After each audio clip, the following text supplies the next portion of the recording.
오늘 내용은 야곱이 부자가 되는 이야기입니다. 근데 내용은 아주 복잡합니다.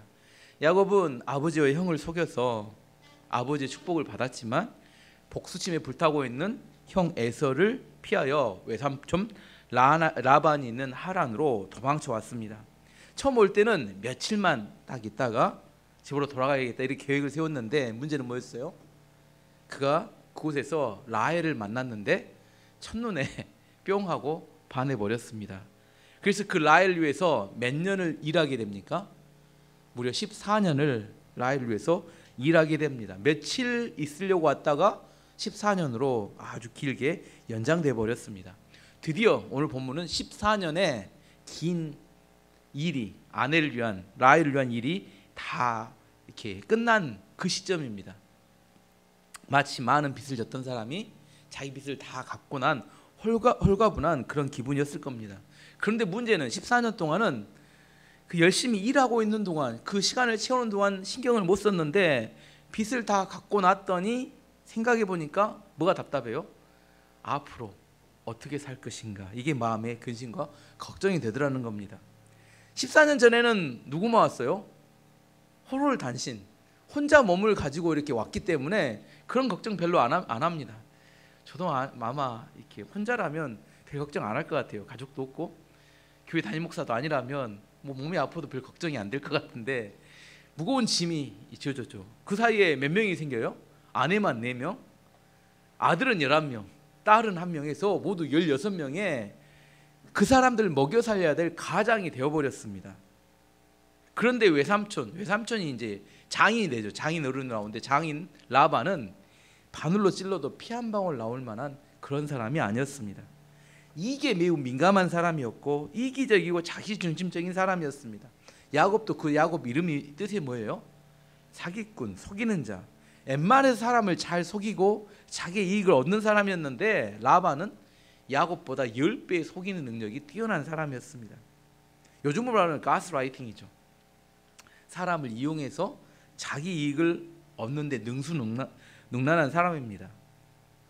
그 사람의 이야기를 들으면 뭐예요? 그렇게 해야 될 것처럼 설득이 돼요. 근데 나중에 일을 열심히 하고 났는데 나중에 보니까 누구만 이익을 다 가져가 버려요? 라반만 다 가져가 버리고 자기 거 남는 게 없다는 겁니다. 나중에 근데 일하는 중에는 뭘 못 깨달아요? 자기가 그렇게 가스라이팅 당했다는 사실을 전혀 깨닫지 못한다는 겁니다. 그런데 이런 사람 또 특징이 뭐냐면 자기에게 이익이 된다고 한번 생각한 사람은 절대로 쉽게 보내주지 않습니다. 꼭 마치 조직폭력배처럼 그 사람을 한번 이렇게 딱 조직 안에 들어오면 떠나보내려면 뭘 치러야 돼요? 많은 대가를 치러야지만이 벗어날 수 있습니다. 그래서 사람들은 무서워서 떠나지 못하고 끌려다닙니다. 분명히 잘못됐음에도 불구하고 떠나지 못합니다. 누가 그랬다고요? 야곱의 장인 어른이었던 라반이 바로 그런 사람이었습니다. 또 성경에 대표적인 이런 사람이 누가 나오냐면 애굽의 바로 왕이 이런 사람이었습니다. 이스라엘 백성들을 마치 노예처럼 부리며 착취했어요. 하나님께서 모세를 보내서 뭐라고 합니까? 이제 내 백성을 보내라고 바로 왕에게 전달합니다. 하지만 바로 왕이 보내지 않으니까 하나님께서 애굽에 10가지 재앙을 쏟아 부으셨습니다. 한두 가지 부었을 때 바로 왕이 정신 차려서 뭐요? 보내줘야 되겠다, 안 되겠다 했으면 한두 가지 재앙으로 끝났을 텐데 10번 재앙이 있었던 것은 바로 왕이 10번이나 하나님의 명령을 거절하고 버텼기 때문입니다. 그래서 온 애굽이 황폐화가 되고 완전히 나라가 무너질 정도가 되니까 보내주었습니다. 바로 왕 같은 사람 한번 만나면 여러분 거기서 빠져나오려면 하나님의 특별한 은혜가 없으면 여러분 빠져나오기 어렵습니다. 혹시나 그런 사람 만났다가 빠져나왔다면 특별한 하나님의 은혜가 있었던 겁니다. 또 이런 존재가 또 있는데 누구냐면 바로 악한 사탄 마귀가 꼭 이런 존재입니다. 마귀 아래에서 우리가 온갖 죄를 짓고 살다가 이제 하나님을 만나서 하나님 영접하고 하나님 안에서 믿음으로 살아가려고 소속을 하나님 나라로 바꾸려고 할 때 사단이 온갖 못된 짓을 그 사람과 그 가족들에게 하게 됩니다. 그래서 잘못하면 마귀가 두려워서 하나님의 나라에 선택하지 못하고 마귀의 종노릇하고 살아야 되는 경우 사는 사람들도 또 있습니다. 하나님을 믿고 살아가고 있다면, 지금 여러분이 살아가고 소속의 하나님 나라에 속해 있다면 그건 특별한 하나님의 은혜가 있었기 때문입니다. 어쨌든 야곱은 장인 라반과 라반을 봤을 때 쉽게 떠나보내지 않을 것이라는 사실을 야곱은 짐작을 했던 것 같습니다. 근데 라반 아래에 있으면 어떻게 돼요? 평생 어떻게 해요? 노예처럼 살 수밖에 없다는 겁니다. 언제 떠나보내요? 더 이상 쓸모가 없으면 버리듯이 내팽개치고 말 겁니다. 그래서 야곱은 생각했어요. 가능하면 빨리 라반에서 벗어나 떠나야겠다. 라반을 찾아가서 이제 간절히 사정을 합니다. 25절 26절 보시면 요셉이 태어난 후에 야곱이 라반에게 말했습니다. 이제 제 집 제 나라로 돌아가게 해주십시오. 제가 장인어른을 위해 일해 드리고 얻은 아내와 자식들을 데리고 돌아가게 해주십시오. 제가 장인어른을 위해 해드리는 일은 장인어른께서 더 잘 아실 것입니다. 야곱의 요구는 두 가지였습니다. 첫 번째는 제가 이제 제 고향으로 가고 싶습니다. 돌려보내주십시오. 이게 첫 번째 요구였고, 두 번째는 뭐냐면 갈 때 혼자 가지 않고 이제 아내들과 자식들을 데려가게 해주십시오. 이게 두 번째 요구였어요. 제가 그동안 어떻게 일했는지 장인어른께서 잘 알고 있지 않습니까? 이렇게 이야기했습니다. 하지만 라반은 마음은 어땠어요? 절대로 떠나보내고 싶은 생각이 없었습니다. 첫 번째는 야곱은 너무나 성실하게 일하는 좋은 일꾼이었기 때문입니다. 일을 너무 잘해요. 두 번째는 자기의 딸들과 손자들은 자기의 정서적인 위로를 주는 대상이었습니다. 그냥 데리고만 있어도 정서적으로도 위로가 되고 일꾼도 있고 이걸 떠나보낼 이유가 없습니다. 라반은 절대 떠나보낼 생각이 없었습니다. 그래서 라반은 부드러운 말로 야곱을 설득합니다. 하나님께서 지금까지 자네를 통해서 나에게 복을 주셨네. 이제는 앞으로 품삯을 정해서 월급을 줄 테니까 같이 일해보게 봅시다. 이렇게 보내나 이렇게 이야기하면 27절 28절 보시면 라반이 말했습니다. 괜찮다면 나와 함께 계속 있게나 여호와께서 나에게 복을 주시는 것이 다 자네 때문인 것을 내가 예측하고 알고 있었네. 자네 품삯은 자네가 정하게 내가 그대로 주겠네. 라반 하나님을 잘 믿는 사람이 아닙니다. 그러면서도 하나님의 이름을 들먹거리면서 야곱을 설득합니다. 여호와께서 자네 때문에 나에게 복을 많이 주셨다 이렇게 이야기합니다. 마치 이야기를 들으면 뭐같이 들려요? 라반이 하나님을 아주 잘 믿는 사람처럼 것처럼 들립니다. 그리고 야곱 때문에 자기가 복 받았다는 사실을 인정하는 것처럼 들려요. 하지만 정말로 야곱 때문에 자기가 복 받았다고 생각했다면 거기에 대한 응당, 보상을 해줬으면 인정하는 거였지만 보상을 해주지 않았습니다. 왜 하나님의 이름을 들먹여요?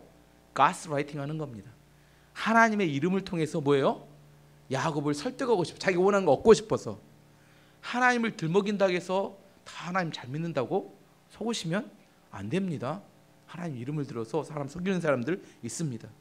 야곱은 다시 한번 라반에게 읍소합니다. 29절 30절 말씀 보시면 야곱이 대답했습니다. 장인어른께서는 제가 장인어른을 위해 열심히 일한 것과 제가 돌보아 드린 장인어른의 가축대가 제 앞에 얼마나 있는지 아십니다. 제가 장인어른께 처음 왔을 때는 가축대가 얼마 되지 않았지만 지금은 크게 불어났습니다. 제 발길이 닿는 곳마다 여호와께서 장인어른에게 복을 주셨습니다. 하지만 저도 이제는 제 식구를 위해 일해야 되지 않겠습니까? 이야기는 그런 겁니다. 제가 그동안 얼마나 열심히 일했는지 장인어른 잘 아시지 않습니까? 제가 처음 14년 전에 왔을 때 장인어른 양떼는 얼마 되지 않았습니다. 하지만 지금은 발길이 닿는 곳마다 양떼가 있을 만큼 큰 부자가 되셨습니다. 결정적으로 이제 마지막 야곱이 하고 싶은 이야기를 합니다. 뭐요? 저도 이제는 제 식구들을 위해서 일해야 하지 않겠습니까? 개혁 개정판은 뭐라고 하냐면 나는 언제 내 집을 세우리까 이렇게 이야기합니다. 무슨 말이에요? 저도 이제 독립하고 싶습니다 하고 읍소를 하는 겁니다. 라반이 이야기를 쭉 듣더니 뭐라고 해요? 그러면 내가 무엇을 해주면 좋겠는가 이렇게 물어봅니다. 야곱이 지금 대화를 시작하고 이렇게 이야기를 진행하는데 어디까지 오고 싶었냐면 지금 이야기를 듣고 싶었던 겁니다. 막 읍소하고 사정하는 이유는 무엇을 해주면 좋겠는가 이걸 이야기를 듣고 싶었던 거예요. 야곱은 라반이 어떤 사람인지 알고 있었고 이런 결론에 도달해 갈 것도 알고 있었습니다. 그래서 야곱이 이렇게 이야기합니다. 31절 32절 말씀 보시면 라반이 물었습니다. 그래, 무엇을 해줬으면 좋겠나? 야곱이 대답했습니다. 다른 것은 바라지 않습니다. 그저 한 가지만 해주십시오. 그렇게 해주시면 제 마음을 돌이켜 다시 장인어른의 가축대를 돌봐드리겠습니다. 오늘 제가 장인어른의 모든 가축대 사이로 다니면서 점이 있거나 얼룩이 졌거나 검은 새끼 양과 점이 있거나 얼룩이 진 새끼 염소를 골라낼 테니 그것을 저에게 주십시오. 야곱의 요구는 뭐였냐면 다른 거 다 필요 없습니다. 제가 돌보고 있는 장인어른의 양과 염소 중에 얼룩이와 점박이 그것만 저에게 주시고 정상적인 것은 다 장인어른 것입니다. 이렇게 이야기했어요. 사실 양은 우성이 흰색입니다. 흰 양이 우성이고 염소는 검은색, 흑염소라고 하죠. 검은색 염소가 우성입니다. 일반적으로 우성과 열성, 점박이하고 우성을 교배하면 무엇이 나와요? 흰 양이 나오거나 검은 염소가 나와요. 아무리 교배를 해도. 그래서 점박이와 얼룩이가 많을 가능성은 거의 없습니다.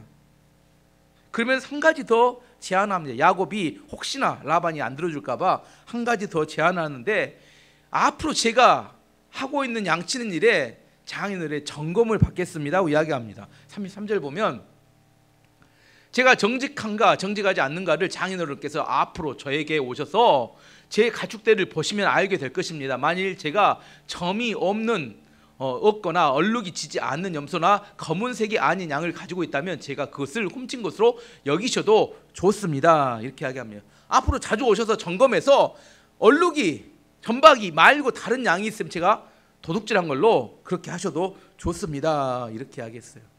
여기까지 쭉 이야기하니까 라반은 이 야곱의 제안을 들으면서 뭔 생각을 해요? 이놈 야곱 똑똑한 놈인 줄 알았더니 이거 바보 천치가 아닌가. 왜요? 얼룩이하고 점박이가 월급으로 정하면 가져갈 것이 거의 없을 거라고 누구나 다 알고 있는 생각이었기 때문입니다. 이거 바보 아닌가. 그래서 라반은 뭐라고요? 임신 쓰듯이 허락을 해줍니다. 34절에 보면 라반이 대답했습니다. 좋네, 자네 말대로 하겠네. 이렇게 이야기합니다. 그래서 누구하고? 라반과 야곱 사이에 계약이 성사가 되었습니다. 라반은 매우 만족스러운 계약이었고 얼굴 붉히지 않고 이제 뭐예요? 자기가 얻고 싶은 최대치가 뭐예요?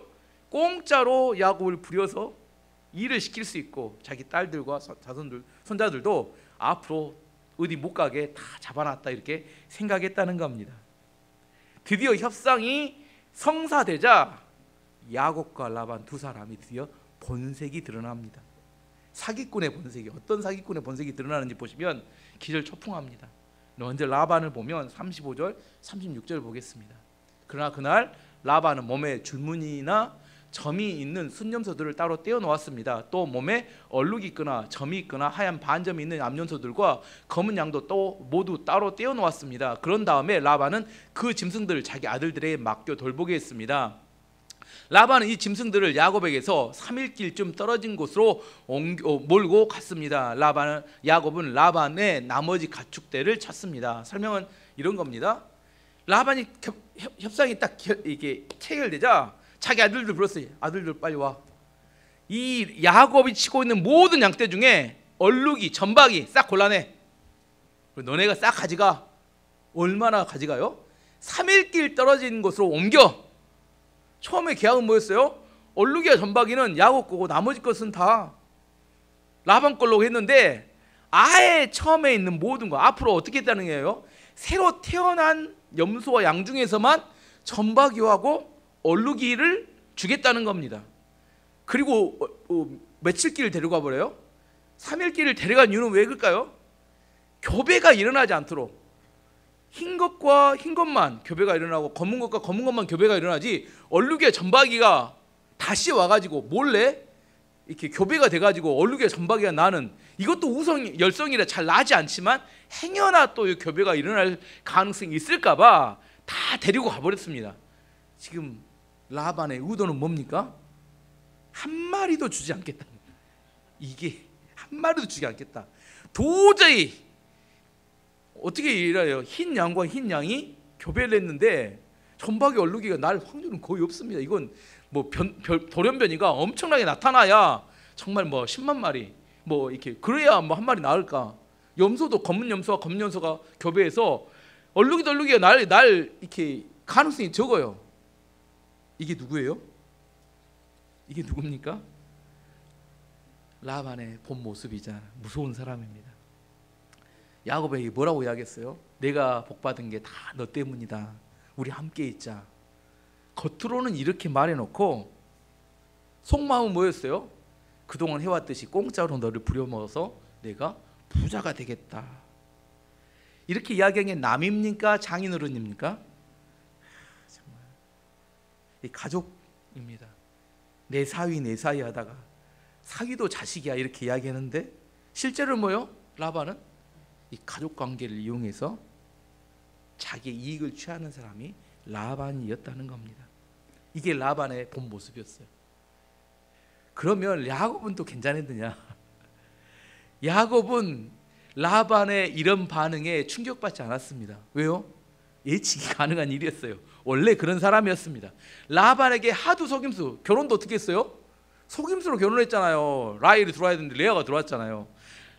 야곱이 자기 아내들에게 아버지에 대해서 이렇게 설명합니다. 창세기 31장 6절 7절 말씀 보면 그대들도 아내들에게 이야기 알거니와 내 힘을 다하여 그대들의 아버지를 섬겼거늘 그대들의 아버지가 나를 속여 품삯을 10번이나 변경하였느니라 이렇게 이야기합니다. 라반이 얼마나 이렇게 야곱을 속여 먹는 사람인지 뒤통수를 계속 쳐서 10번이나 쳤어요. 야곱은 뭐예요? 알고 있었습니다. 또 속일 거라는 것을 알고 있었던 것 같아요. 이번에는 지지 않겠다. 야곱도 작정을 했던 것 같아요.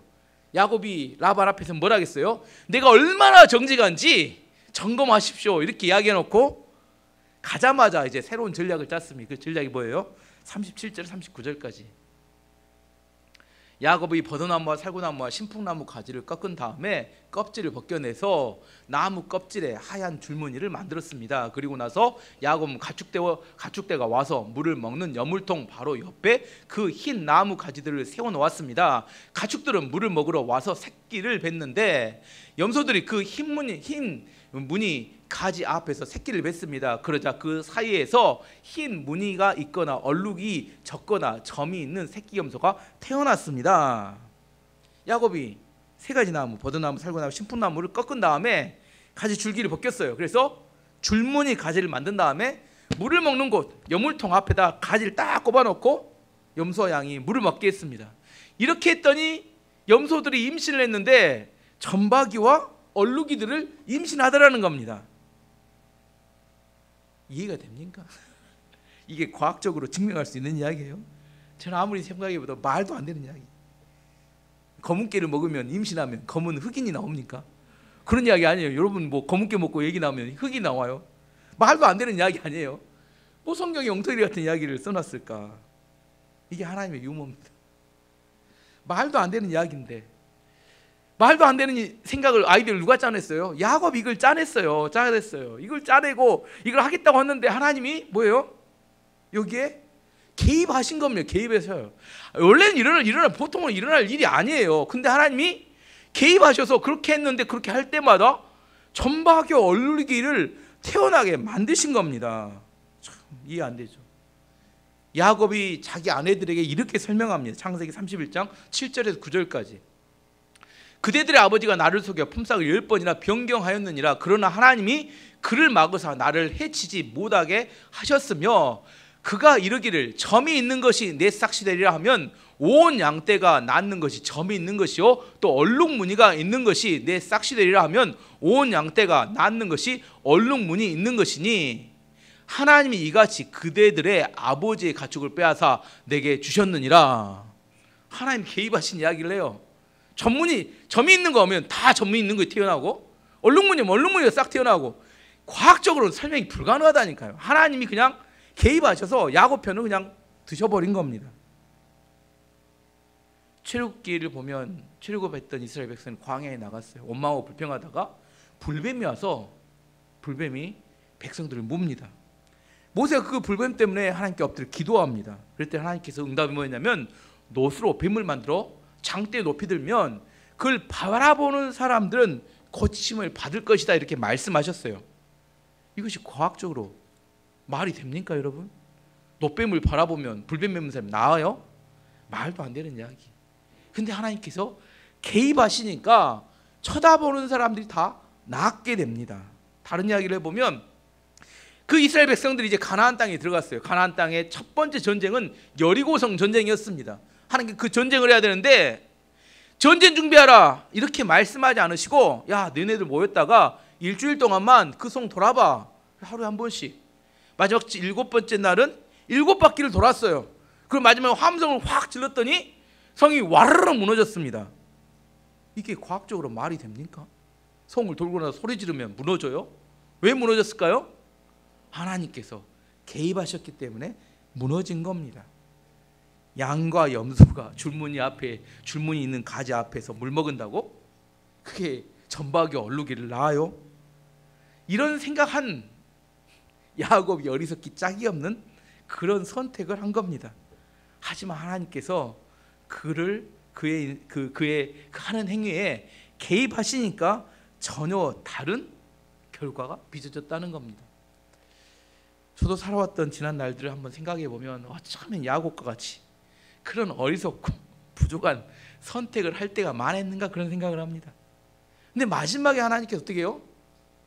개입하셔서 역전을 시키니까 열매가 맺어지더라는 겁니다. 내가 뭔 일을 잘했다고 나 처음에는 기뻐했어요. 근데 나중에 시간이 지나서 다시 한번 딱 생각해 보면 등골이 오싹합니다. 말도 안 되는 제 선택, 보이지 않는 하나님의 손에 섭리가 싹 다 보호하시니까 지금 제가 살아서 있구나 이런 생각을 합니다. 어느 고급 레스토랑에 정장을 입은 신사 숙녀들이 맛있게 음식을 먹고 있었습니다. 근데 어린아이가 하나 나오더니 레스토랑 안에 있는 피아노 건반에 가더니 앉아서 띵동띵동 계속 소음 같은 음악 소리를 냈습니다. 사람들이 처음에는 품위가 있는 사람들이니까 금방 멈추겠지 하고 참았어요. 근데 얘가 점점 소음 소리가 커져요. 사람들이 점점 이렇게 열이 올라갑니다. 부모는 뭐 하는데 아이를 저렇게 저기경으로 놔둘까? 분위기가 이런 분위기 속에 있었는데 갑자기 한 신사가 나와서 그 아이 옆에 앉으더니 아이가 마음대로 치고 있는 피아노에 같이 이렇게 반주를 하는데 아름다운 음악이 되어서 흘러나오는 겁니다. 너무 멋진 음악이 나오는 거예요. 아이의 마음대로 치는 건반과 상관없이. 그 신사는 그 아이의 아버지였고 그 사람은 유명한 음악가였습니다. 저는 이 예화를 항상 생각할 때마다 항상 제 모습을 보는 것 같아요. 뭣도 모르고 까불고 이런 일 이런 일 저 일 벌리고 나의 선택이 실수가 많고 연약한데 나의 선택에 맞추어서 최선의 선택이 될 수 있도록 하나님께서 인도하고 만들어 주셨구나 그런 생각을 합니다. 그래서 하나님을 생각하면 편안해요. 하나님 생각하면 너무 감사가 됩니다. 하나님을 생각하면 세상을 대해서 당당해질 수 있습니다. 그런 나의 아버지가 계시는데 세상이 나를 어떻게 할 것인가? 야곱은 뭐라고 생각했어요? 자기 생각에 기막힌 전략이라고 짰는데 제 생각에 기막힌 전략이 아니라 지극히 어리석기 짝이 없는 선택을 한 겁니다. 만약 하나님이 개입 안 하셨으면 끝장이에요. 한 마리도 얻을 수 없어요. 근데 하나님께서 개입하셔서 그를 축복하셨습니다. 왜요? 왜 라반을 이기게 하셨어요? 베델의 언약이 그에게 있었기 때문입니다. 창세기 28장 13절에 15절 말씀 보시면 또 먼저 여호와께서 그 위에 서서 이르시되 베델에서 잘 때 꿈에 나타난 이야기입니다. 나는 여호와니 너의 조부 아브라함의 하나님이요 이삭의 하나님이라. 내가 누워있는 땅을 내가 너와 내 자손에게 주리니 내 자손이 땅의 티끌같이 되어 내가 서쪽과 동쪽과 북쪽과 남쪽으로 퍼져나갈지며 땅의 모든 족속이 너와 내 자손으로 말미암아 복을 받으리라. 내가 너와 함께 있어 내가 어디로 가든지 너를 지키며 너를 이끌어 이 땅으로 돌아오게 할지라. 내가 내게 허락한 것을 다 이루기까지 너를 떠나지 아니하리라 하신지라. 아멘. 하나님께 베델에서 야곱은 축복하기로 작정하셨다는 겁니다. 이게 확정된 이야기입니다. 야곱은 하나님께서 축복하기로 작정하셨기 때문에 넘어져도 복을 받아요. 어디 가도 복을 받습니다. 그런데 야곱은 하나님을 믿지만 이것을 이 약속을 끝까지 못 믿어요. 그래서 또 외삼촌을 속이기 위해 잔머리를 쓴 이야기가 나옵니다. 그것이 41절, 42절 보면 가축대 가운데 튼튼한 짐승이 새끼를 베려고 하면 야곱은 그 짐승들의 눈 앞에 가지를 놓았습니다. 그래서 짐승들이 그 가지 앞에서 새끼를 베게 했습니다. 하지만 약한 짐승들이 새끼를 베려고 하면 야곱은 그 앞에 가지를 놓지 않았습니다. 그래서 약한 것들은 라반의 것이 되고 튼튼한 것들은 야곱의 것이 되었습니다. 튼튼한 것을 자기 걸 만들려고 튼튼한 것 앞에는 가지를 놓고 약한 것은 가지를 안 놓고, 그래서 야곱의 것은 튼튼해지고 라반의 것은 약해졌습니다. 하나님의 축복을 믿었지만 야곱은 여전히 인간적인 방법을 사용했고, 하나님을 믿었지만 옛 사람의 모습을 벗어나지 못하고 자기 욕심과 잔머리로 살아가고 있었습니다. 세상과 하나님 사이를 오락가락해요. 저도 읽으면서 헷갈려요. 이게 하나님 믿는 사람 맞나? 꼭 누구 같아요? 사실은 우리 모습이면 우리 모습 왔다 갔다 해요. 이사야 선지자가 이런 야곱의 모습을 이렇게 묘사했습니다. 이사야 41장 14절 말씀 자세히 읽어보면 너무 은혜가 돼요. 버러지 같은 너 야곱아, 너 이스라엘 사람들아, 두려워하지 말라. 나 여호와가 말하노니 내가 너를 도울 것이라. 내 구속자는 이스라엘의 거룩한 이인이라. 다시 그대로 놔둬 보면 버러지 같은 너 야곱아, 이스라엘 백성이나 이런 사람이 뭐라고요? 이 버러지 같은 놈들아, 이렇게 이야기할 만큼 버러지같이 살아간다는 겁니다. 누가요? 우리가. 세상 사람과 하등 다르지 않아요. 야곱이 라반과 다르지 않아요. 다 사기꾼입니다. 하등 다르지 않아요. 근데 하나님은 뭐라고 이야기하세요? 두려워하지 말라. 내가 너를 도울 것이다. 내 구속자는 이스라엘의 거룩한 이인이라. 이해가 안 돼요. 됐습니다. 하나님의 고민이 여기 있는 겁니다. 버러지같이 하나님 약속이 있음에도 불구하고 세상 사람 똑같이 살아가는데 사랑한다는 거예요. 사랑한다는 거예요. 그래서 마음 같아서는 딱 때려 죽이고 싶은데 때려 죽이지는 않고 뭐예요? 두려워하지 말래요. 내가 너와 함께 하겠다는 겁니다. 너를 지키는 자는, 내 구속자는 이스라엘 거룩한 하나님이다. 이렇게 이야기하는 겁니다. 참 이해 안 됩니다. 하나님도 답답해 죽을 것 같아요. 지금 우리가 잘 살고 있는 이유가 여러분이 잘해서 잘 살고 있을까요? 잘해서가 아니라 하나님이 은혜를 주셨기 때문에 지금 우리가 유지하고 있는 겁니다. 버러지 같은 너 야곱아, 이 소리가 뭔 소리인지 알아먹어야 합니다. 그럼에도 불구하고 하나님이 우리를 사랑하신다는 겁니다. 오늘 말씀을 봐보면 라반과 야곱 둘 다 누구예요? 사기꾼이에요. 둘 다 사기꾼. 둘 다 서로 속이려고 지금 발버둥을 치고 있습니다. 하지만 하나님 누구 손을 들어주셨어요? 야곱의 손을 들어주셔서 그를 부자로 만들었습니다. 43절이 은혜가 돼요. 43절. 이런 야곱, 버러지 같은 야곱에게 어떻게 주었냐면 이렇게 해서 야곱은 큰 부자가 되었습니다. 야곱은 가축대와 남종과 여종과 그리고 낙타와 나귀를 많이 가지게 되었습니다. 왜 부자가 돼요? 저는 아무리 찾아도 이유를 못 찾겠어요. 어떻게 이런 자가 어떻게 부자가 돼요? 근데 하나님께서 야곱을 부자로 만드셨습니다. 왜? 하나님이 사랑하시고 그 약속을 주셨기 때문에. 자, 하지만 지금의 야곱의 모습으로 하나님께 계속 그대로 두실까요? 앞으로 이 사람을, 야곱을 믿음의 족장, 하나님의 거룩한 믿음의 유산을 흘러보내줄 사람으로 만드실 건데 그대로 두실까요? 그들의 인생에 계속해서 개입하실까요? 개입하시겠죠.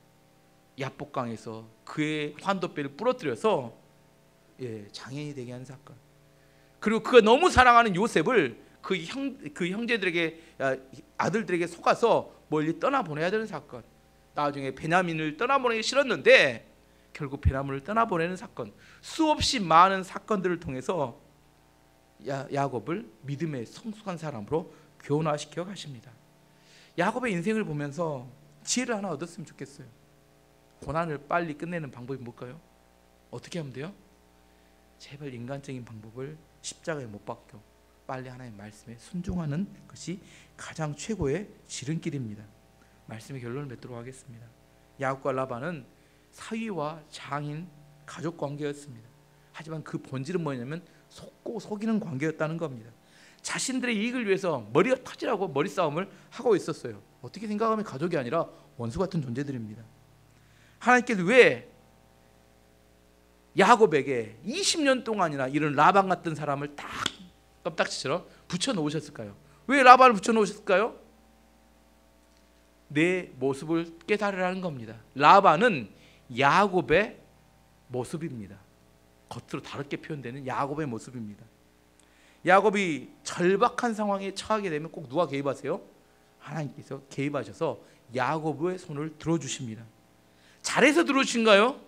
아니죠. 잘하지 않았는데도 불구하고 그에게는 뭐가 있었기 때문에?